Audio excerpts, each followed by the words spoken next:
저는 오늘 창세기 24장 34절에서 49절 말씀 중심으로 해서 늙은 종의 기도라는 제목으로 하나님 말씀을 증거하겠습니다. 오늘 본문의 내용은 아브라함이 자기 며느리를 얻는 장면이잖아요. 아무나 며느리를 드릴 수 없어서 자기 그 늙은 종, 신뢰하는 늙은 종을 통해서 자기 고향 땅으로 보내 자기네 집안에서 자기 며느리 즉 이삭의 부인을 구하는 내용이 오늘 본문의 내용입니다. 극히 일상적인 우리들의 삶 속에서도 능히 일어날 수 있는 일이죠. 결혼이라고 하는 것은 일생 그 사람의 운명을 결정짓는 거잖아요. 하나님께서 원하시는 바가 무엇인가? 하나님은요, 우리에게 큰 거를 원하시는 게 아니고요, 우리들을 통해서 믿음의 또 다른 세대가 세워지기를 원하신다. 누가 상급이 많을까? 그 생각을 해봤어요, 어저께. 어떤 일을 하고 나중에 천국에 갔을 때 상급이 많을까? 충성된 종들이 많잖아요. 전도 많이 하고 많은 영혼들 구원하고 물론 그거 좋죠. 근데 제가 가만히 생각해 볼 때 내 혈육, 내 자손 그들을 먼저 주님께로 인도하는 것이 이게 우선이다. 지금 오늘 그 아브라함의 그 며느리를 얻는 이 장면을 쭉 봤을 때 왜 이토록 아브라함이 자기 며느리를 얻는데 이렇게 신경을 쓰고 일을 벌리는가? 믿음의 후손을 만들기 위한 하나의 작업이에요. 그러니까 각자 다 자기 집안에서 믿음의 흐름이 이렇게 내려오고 있는데 그것이 내 대에 와서 믿음의 흐름이 딱 끊겨버린다? 이건 내가 징계를 받고 상급이 없죠. 내 후손에게 그 믿음의 흐름이 계속적으로 이어질 수 있도록 해야 된단 말이에요. 내 아는 목사님의 생각이 나더라고. 자녀가 셋인가 다 신앙생활 잘하고 또 딸들이 시집을 가는데 안 믿는 남편들을 만났어요. 사위들이 안 믿는 사위. 그래가지고 이 목사님이 인사하러 찾아왔는데 큰딸 시집 보낼 때 거기서 자네가 사위 될 사람에게 하는 얘기죠. 자네가 예수 그리스도를 영접하겠는가? 얘는 뜬금없이 갑자기 이게 뭐야? 예수님을 안 믿는다면 나가게 그랬대요. 그래가지고 이제 거기서 이제 혼란이 와가지고 막 결혼한다 안 한다 막 이랬는데 그 남자는 저 강원도 남자라고 그러더라고요. 근데 딸이 그래도 신앙이 좋았어. 웬만한 딸 같으면 아빠가 이렇게 신랑감 데려왔는데 예수님 안 믿네? 너 나가. 안 돼. 그건 안 돼. 자네가 예수님을 믿어야 이게 이루어진다. 그렇게 얘기가 되면 딸이 아빠는 내 속도 모르고 말이야. 그래가면서 아마 난리 쳤을 텐데 이 딸이 그 사윗감에게 그러더래요. 나중에 안 얘기겠지. 우리 아빠가 이러는데 나 결혼할 수 없다. 예수님을 믿든가 아니면 떠나든가.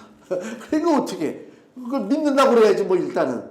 그러니까 이 사람 생각은 일단 믿는다고 그러고 결혼하고 난 다음에야 뭐 뒤로 슬쩍 빠져도 되지 라고 생각했는데 안 그래요. 그게 하나님 역사가. 그래가지고 이제 상견례가 이루어진 거예요. 상견례가 이루어졌는데 그쪽 집안은 예수님 안 믿는 집안이야. 여기서는 뭐 강력하게 그러니까 분위기가 좀 안 좋지. 저쪽 집에서는 이거 뭐야? 여자가 오히려 이쪽으로 시집을 오는데 우리 종교를 우리한테 강요를 하나? 그래서 이쪽은 목사 집안인데 절대로 물러설 수가 없지. 나중에는 그쪽에서도 다 수군이고 받아들였다고 그래요. 그래서 큰딸 내외가 다 같이 교회를 열심히 다니고 그 예수님을 전혀 알지도 못했던 그 사위 지금 장로가 됐대요. 그래가지고 뭐 지난번에 보니까 뭐 건축 헌금을 얼마 했다나 그래갖고 막 자랑하더라고 막. 둘째 딸도 또 안 믿는 사람. 근데 그 사위도 또 마찬가지야. 거기도. 그래 거기도 또 다 예수님 믿고. 근데 그걸 보면서 그렇지. 보세요. 안 믿는 사위들 데려다가 예수님 믿게 하고 물론 뭐 과정이 그렇게 수타하지는 않았겠지만 또 교회 아주 중직으로다가 세움받고 그 밑에 손자 손녀들이 있잖아요. 다 하나님의 자녀잖아요. 얼마나 감사해요. 그죠? 야 이게 저절로 전도가 되고 진짜 이 상급이라고 하는 거 뭐 이루 말할 수가 없다. 그러니까 구태여 내가 들로 산으로 다니면서 막 전도하고 물론 뭐 그런 열정도 선교의 열정도 좋지만 그거보다도 내 가정에 내 후대를 그리스도께 인도하고 그죠? 그것이 믿음의 뿌리가 쭉 내려진다면 이건 든든하게 세워지는 거예요. 지금 아침에도 뭐 교회 오기 전에 뉴스 보니까 각 지방마다 지금 그 애들을 낳지 않아 가지고 지방자치단체가 지금 절절매잖아요. 인구가 줄어드니까 이게 뭐 여러 가지 뭐 위기가 오잖아요. 똑같이 교회도 인구가 줄어들고 자손들이 예수 그리스도 영접하지 않고 세상적으로 산다. 그럼 교회도 오늘날 수많은 교회도 이 땅에 세워진 교회도 결국은 말라질 수밖에 없어요. 그렇지 않습니까? 그래서 그 상급이 큰 상급이 뭐냐? 내 집안, 내 후대를 그리스도께로 인도한다. 이거보다 큰 상급이 없을 것 같아. 그런 면에서 이 아브라함의 결혼, 그 자기 며느리를 얻는 그 결혼에 대한 이야기가 우리에게 전해주는 바가 큽니다. 내용이 커요. 그러니까 아브라함이 여기 4절 말씀 24장 4절에 보면 그 종에게 늙은 종에게 당부하는 얘기죠. 24장 4절 내 고향 내 족속에게로 가서 내 아들 이삭을 위하여 아내를 택하라. 아내를 택해요. 여자를 데려오라는 얘기입니다. 내 고향 땅으로 가서 자기가 이전에 고향을 떠났잖아요. 갈대아 우르를 떠나고 하란을 거쳐서 가나안 땅으로 왔는데 아브라함 생각에 이 가나안에 있는 자손의 딸을 며느리로 받아들였다가는 문제가 생긴다 판단했어요. 그게 무슨 얘기냐면 철저한 불신자 우상 숭배자의 집안의 그 혈통이 믿음의 집안의 혈통과 합쳐진다면 순탄하지 않습니다. 그 틀림없는 사실입니다. 기도해야 돼요. 그래서 믿음의 혈통은 믿음의 혈통끼리. 아브라함이 그 얘기를 하는 거예요. 하나님의 택함 받은 믿음의 혈통이 아무런 하나님과 상관없이 우상적이고 세상적이고 정욕적으로 살아가는 그 집안과 연결된다. 이거는 이루 말할 수 없는 고난이 오니까 아브라함이 자기 늙은 종을 자기 고향 땅으로 보내면서 내 아들 이삭을 위하여 아내를 택하라. 중차대한 일입니다. 이거는 진짜. 여기 그 아브라함의 명령을 받은 늙은 종의 정체가 누구냐? 창세기 15장을 보세요. 창세기 15장 2절에 보니까요. 하나님께서 아브라함을 복주실 때 아브라함이 하는 얘기입니다. 창세기 15장 2절 아브라함이 가로되 주 여호와여 무엇을 내게 주시려나이까 나는 무자하오니 이때까지 자식이 없었어요. 이삭이 없었다는 얘기입니다. 나는 무자하오니 나의 상속자는 그 많은 재산을 물려받은 사람이 누구라고요? 이 다메섹 엘리에셀이니이다. 다메섹 출신의 엘리에셀이 바로 늙은 종이란 말이에요. 이 늙은 종이란 말입니다. 그러니까 아브라함이 상속자로 여길 정도로 아브라함이 종을 사랑하고 신뢰했다. 얼마나 일을 철저하게 잘하고 믿음직스럽게 했으면 피 한 방울 섞이지 않았는데 아브라함이 그 자기의 모든 그 재물을 그 종에게 물려주겠다고 얘기했어요. 근데 하나님이 아니다. 염려하지 말아라. 내가 너에게 네 씨를 통해서 축복하리라. 그래서 아브라함이 태어났잖아요. 저 이삭이 아브라함 100세 때. 이걸 보면요. 늙은 종의 입장이라고 우리가 생각할 때 내 주인 아브라함에게 자식이 없었다면 그 아브라함의 모든 재산은 누구 거요? 늙은 종의 것이 되는 거지. 내 것이 된단 말이야. 근데 아브라함이 갑자기 뭐 하나님의 은혜를 받아가지고 100세에 이삭을 낳았단 말이에요. 주인의 아들이 생겼다니까 혹시라도 저 재산이 나에게 올까라고 기대했을 수도 있겠지만은 아들이 생기는 순간 주인의 아들이 생기는 순간 그 기대는 딱 깨트려지고 내 모든 재산은 아브라함의 재산은 그 아들 이삭에게로 가게 돼 있어요. 늙은 종의 입장에서 봤을 때는 섭섭할 수도 있지. 저 아들이 왜 또 100세나 돼가지고 아들을 낳아가지고 내가 받아야 할 그 엄청난 재물을 저 아들이 다 차지하는구나. 섭섭할 수도 있어요. 근데 여기 성경을 보면 그렇지가 않습니다. 다시 24장 2절 말씀. 아브라함이 자기 집 모든 소유를 맡은 늙은 종에게 이르되 아들 이삭이 있음에도 불구하고 집안의 모든 대소사, 그죠? 경제적인 문제를 포함해서 모든 일들을 누가 맡았느냐? 늙은 종이 맡았다, 그 얘기입니다. 굉장히 충성된 종이죠. 그 늙은 종에게 이르되 청컨대 내 손을 내 환도뼈, 여기 엉치 있는 데죠. 환도뼈 밑에 넣어라. 맹세하라, 그 얘기입니다. 그래서 내 고향 족속에게로 가서 며느리감을 좀 데려와라, 그 얘기입니다. 즉 이 창세기 24장에 이 기록된 연도와 아까 창세기 15장에 아브라함이 자식이 없어가지고 내 재산은 늙은 종에게 재산을 줄 수밖에 없다라고 하는 그 시점, 창세기 15장과 창세기 24장의 시점이 약 한 50년이 흐른 세월입니다. 그러니까 50년 동안 늙은 종은 변함없이 충성했다, 그 얘기요.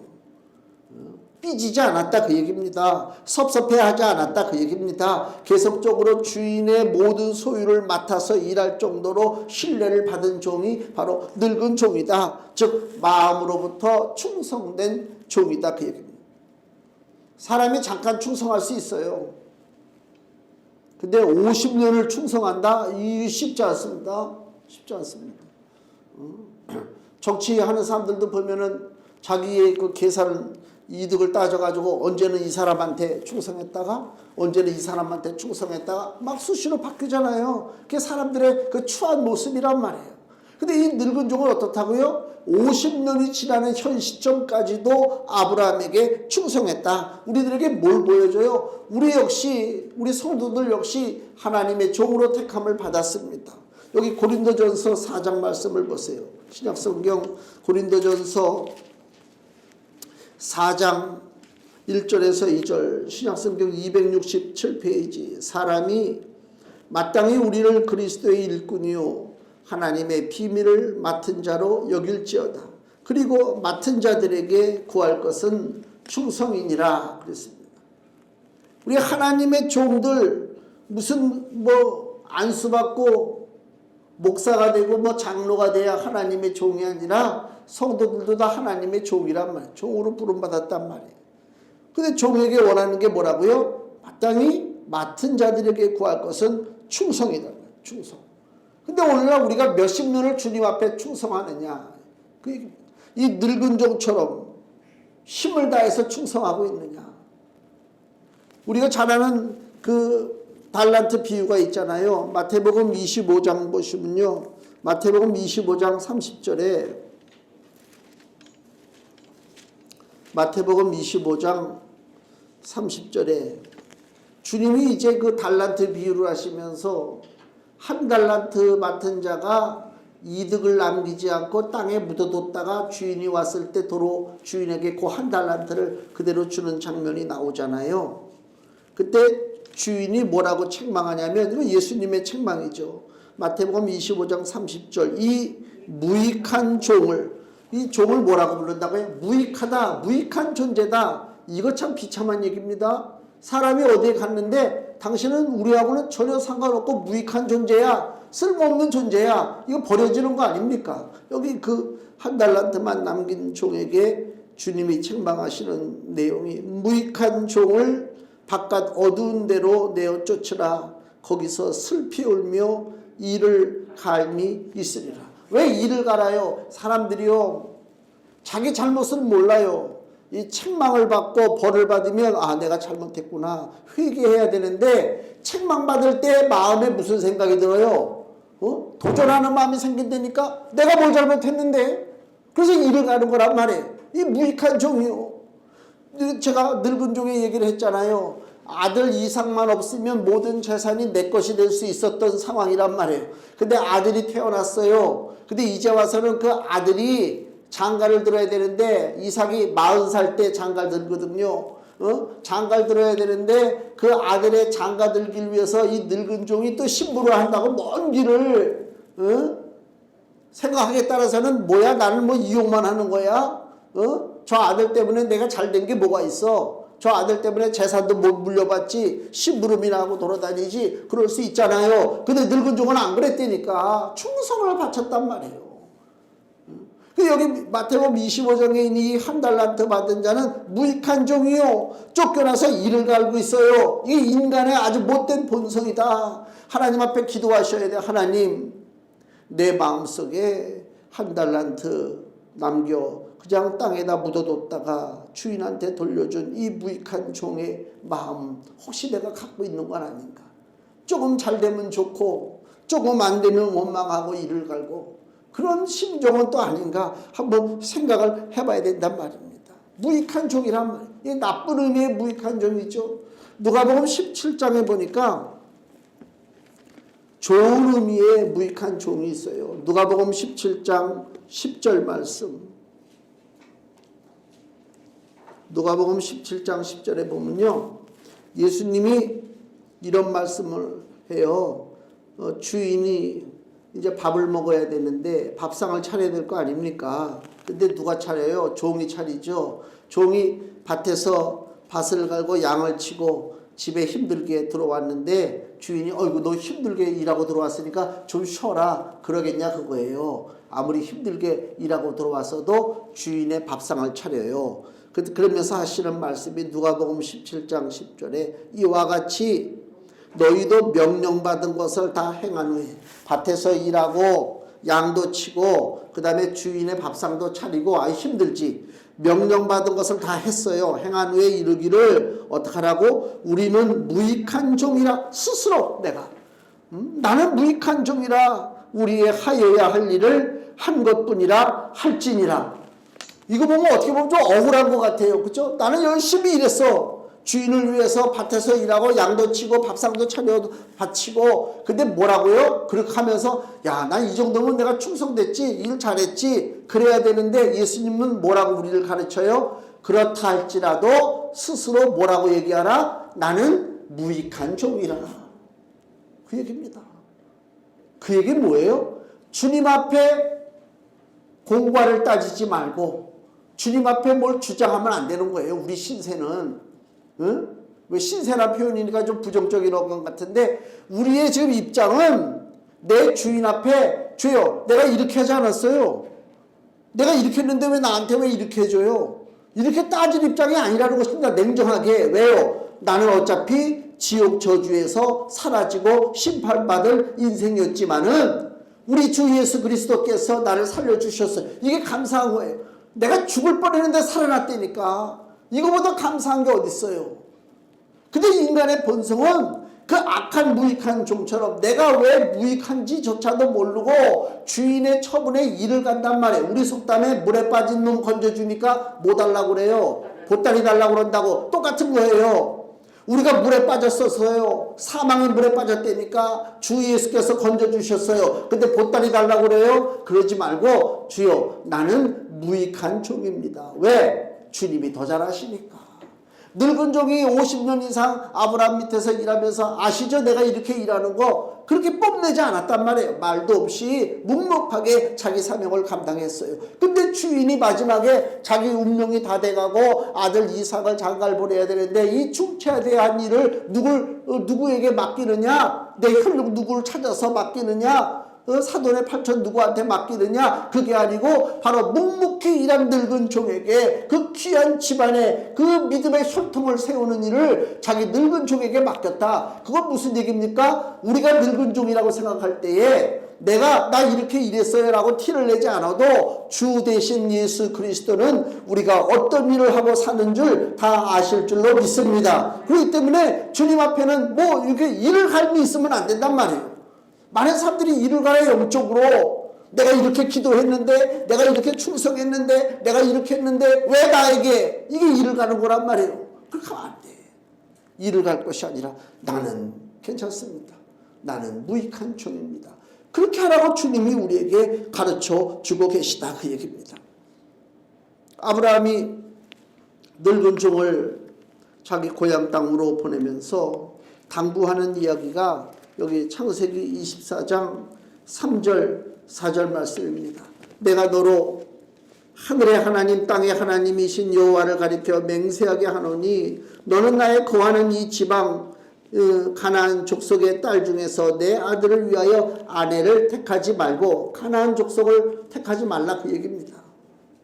택하지 말고 내 고향 내 족속에게로 가서 내 아들 이삭을 위하여 아내를 택하라. 이 당부의 말을 늙은 종에게 했어요. 늙은 종은요 이 주인의 당부의 말을 아주 깊이 받아들인다 무겁게. 그걸 우리가 어떻게 아냐면 우리 저 뒤로도 넘어가면 창세기 24장 37절 오늘 본문에 37절 38절을 보시면 이제 이 상황이 뭐냐면 이 늙은 종이 아브라함의 동생 집을 찾은 거예요. 동생 집에 가가지고 그간 일어난 일을 지금 설명하는 거예요. 37절 나의 주인이 나로 맹세하게 하여 가로되 너는 내 아들을 위하여 나 사는 땅 가나안 족속의 딸 중에서 아내를 택하지 말고 즉 아까 24장 3절 4절에 얘기한 그 당부한 얘기를 늙은 종이 기억하고 얘기하는 거예요. 38절 내 아비 집 내 족속에게로 가서 내 아들을 위하여 아내를 택하라 하시기로. 그러니까 주인의 명령을 마음 깊이 받아들이고 그 주인이 명한 바를 주인의 동생 집에 찾아가서 그대로 지금 알려주고 있는 거예요. 그만큼 주인의 명령을 귀하게 받아들이고 있다. 또 40절 주인이 내게 이르시되 나의 섬기는 여호와께서 그 사자를 너와 함께 보내어 내게 평탄한 길을 주시리니. 주인이 늙은 종을 떠나보낼 때 염려하지 말아라 하나님께서 사자를 내 앞서 보내리라 그랬거든요. 그 말까지도 이 늙은 종이 마음속에 깊이 새겨놓고 있었다. 그러니까 사람이요 이제 누구랑 만나서 이렇게 대화를 하잖아요. 대화하는데 그건 금방 알아요. 우린 영적인 존재이기 때문에 대화하면서 사람의 눈만 봐도 저 사람이 내 말을 얼마나 신뢰하고 내 말을 어느 정도 받아들이느냐 이거 금방 알 수가 있어요. 근데 어떤 때는 대화를 나누는데 지금 마음이 딴 데가 있네. 내 말을 가볍게 여기는데 안단 말이에요. 알아요.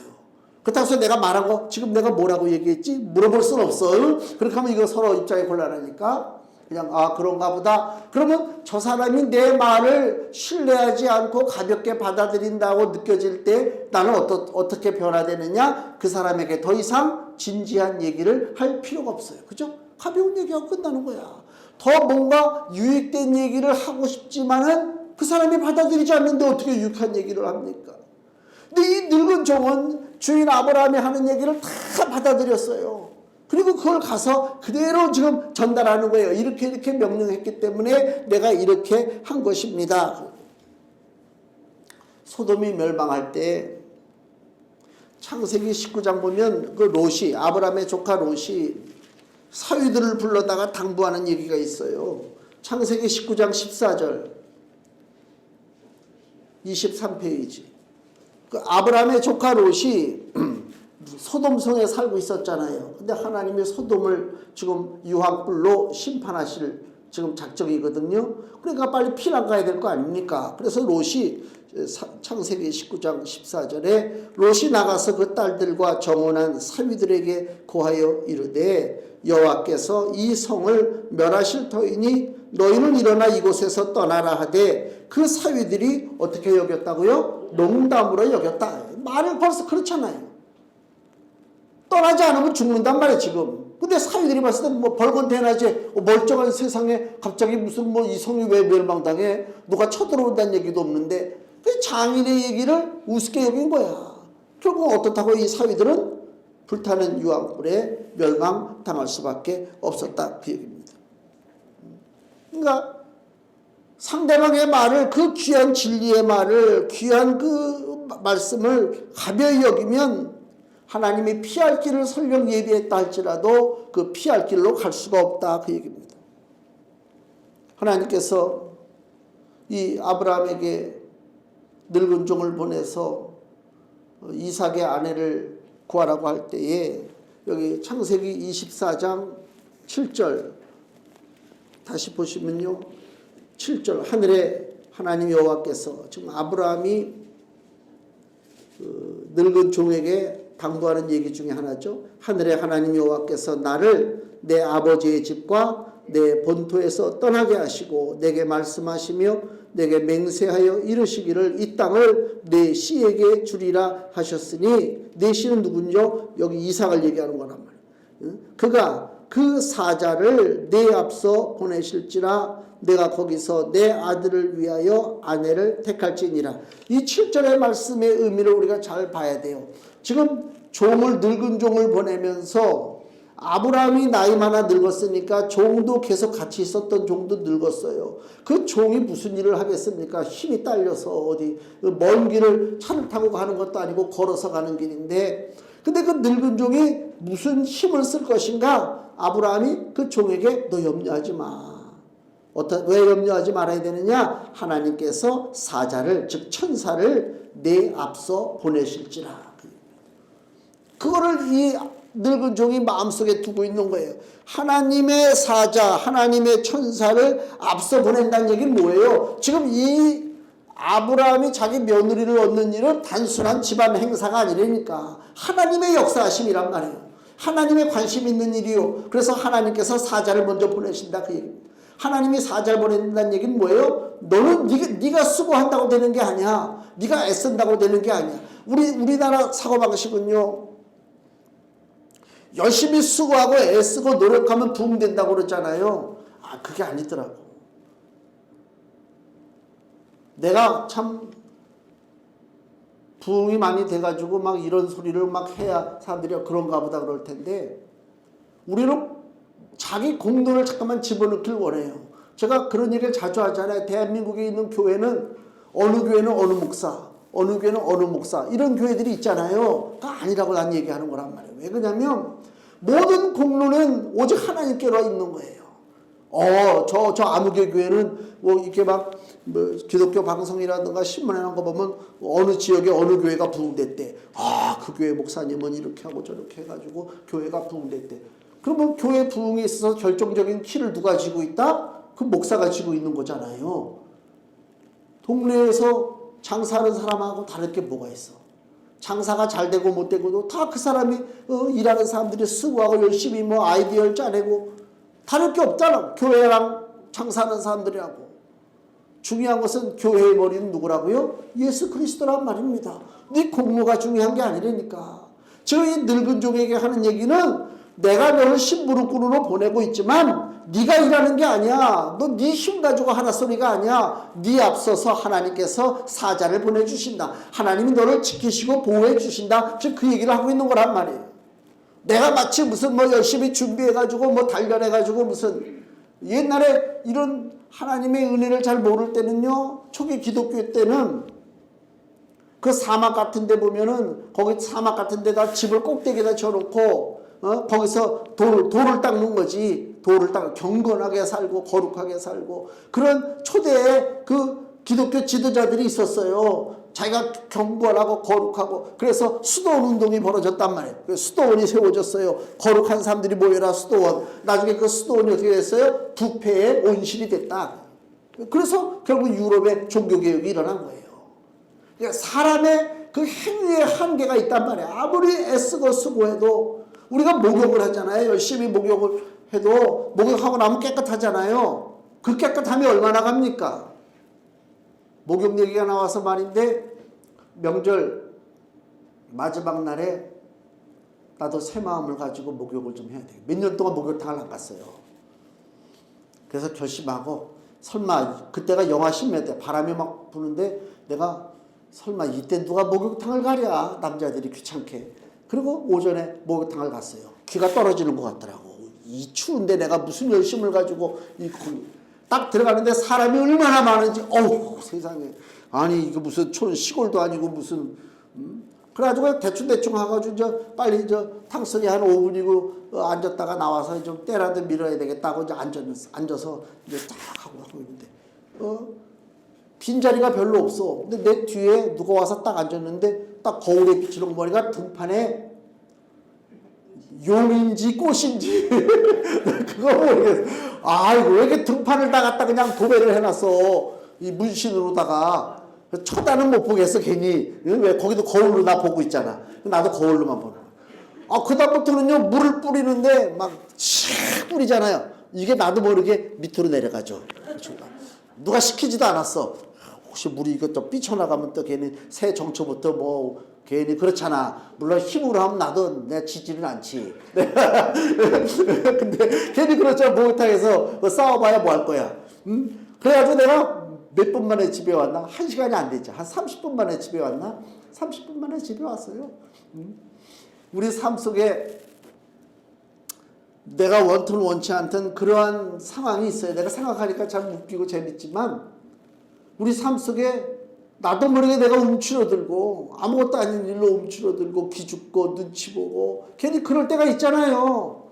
근데 우리가 어떤 일을 해야 되는데 그 어떤 일을 내가 기죽고 눈치 보고 하지 못한다. 이건 너무 억울하지. 너무 속상하지.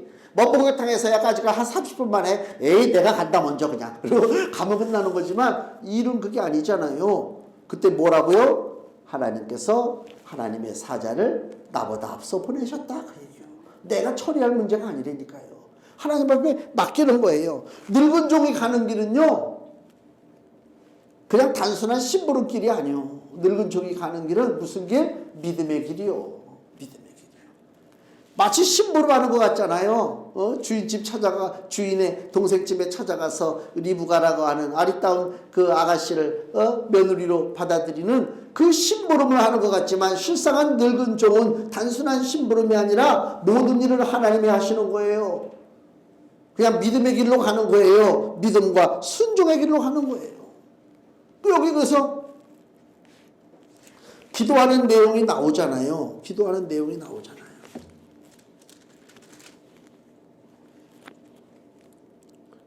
자, 여기 보시면 42절 말씀 보세요. 오늘 본문에 내가 오늘 운물에 이르러 말씀하기를 나의 주인 아브라함의 하나님 여호와여 만일 나의 행하는 길에 형통함을 주실진데 지금 종이 먼 길을 가서 아브라함의 동생 그 성에 들어갔단 말이에요. 자, 가진 건 많아요. 여기 낙타가 10마리에다가 뭐 은금 해물을 많이 가져갔어요. 근데 그걸로 다 해결 안 해요. 그 늙은 종이 그 동네에 들어가서 제일 먼저 하는 일이 뭐라고요? 하나님 앞에 기도했단 말이에요. 지혜와 경험과 재물보다 가장 소중한 것이 뭐냐? 기도하는 것이다. 그 얘기입니다. 재물을 의지하지 않았습니다. 기도했단 말이에요. 다시 창세기 24장 12절 그가 가로되 우리 주인 아브라함의 하나님 여호와여 원컨대 오늘날 나로 순적히 즉 평탄하게 만나게 하사 나의 주인 아브라함에게 은혜를 베푸시옵소서 기도했어요. 이 기도했단 말이에요. 자기가 가지고 있는 무슨 재물 가지고 누구를 너 나 따라오면 내가 이거 다 와장창 줄게 그렇게 먼저 그런 것이 아니라 하나님 앞에 기도했다. 내 능력으로는 머리카락 하나도 마음대로 할 수가 없는 것이 우리들의 현실입니다. 이걸 빨리 알아야 돼요. 알아야 돼요. 주님이 말씀하잖아요. 마태복음 5장 34절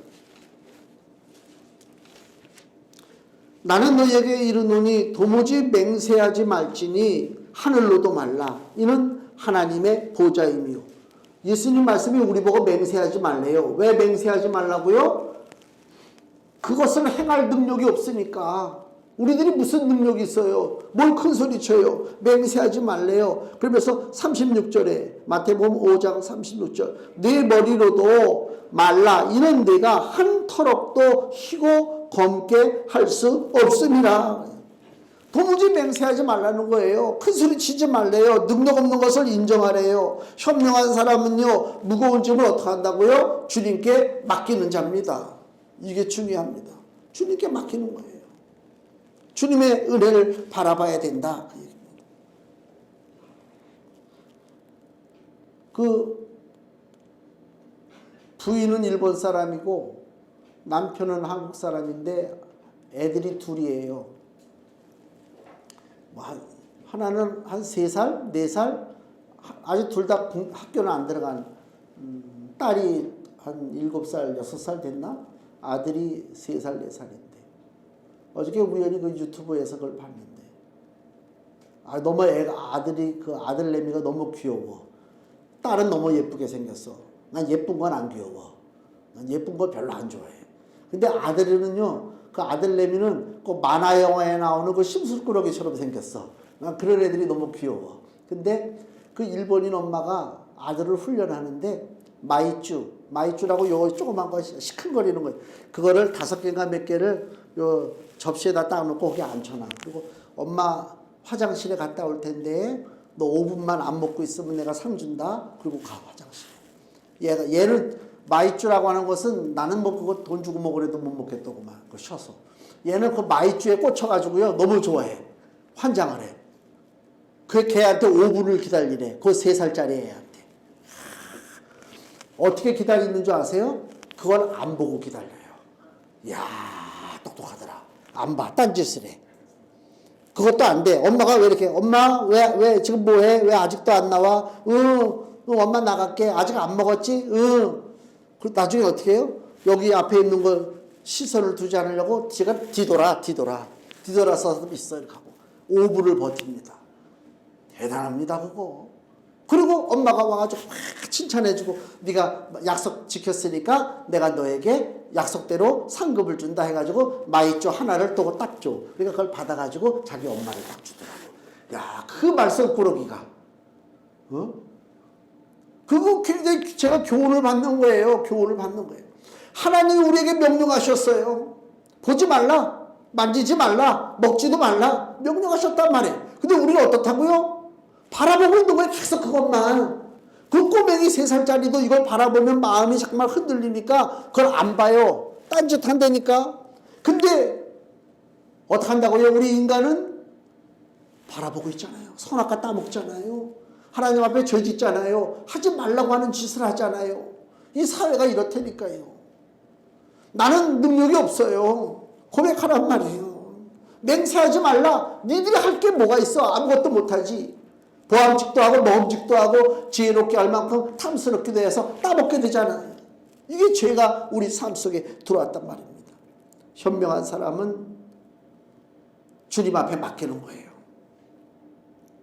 그래서 오늘 본문에 여기 45절 말씀 보니까 내가 묵도하기를 마치지 못해. 기도하는 거죠. 묵도라는 게 뭐예요? 입으로다 속으로만 중얼중얼 기도하는 거예요. 기도가 끝나지도 않았는데 리브가, 즉 아브라함의 며느리 이삭의 부인될 리브가가 물 항아리를 어깨에 메고 나와서 운물로 내려와 깃기로 내가 그에게 이르기를 청컨대 내게 마시오라 한즉 그 다음부터는 뭐예요? 일이 척척척척 진행이 돼가고 있다는 것입니다. 기도하는데 바로 이렇게 역사가 일어나는 거예요. 왜? 하나님의 사자가 먼저 앞서 행했기 때문에 그렇다 그 얘기입니다. 하나님은 누가 기도하는지 잘 알고 있어요. 많이 모였을 때 막 통성기도하고 막 그러잖아요. 전 그거 별로. 진실한 기도는 은밀한 중에 거하시는 하나님을 내가 1대1로 만나서 하는 기도가 진짜 기도예요. 남이 안 듣는 기도가 진짜예요. 남이 들으면 내 기도가 이상하잖아.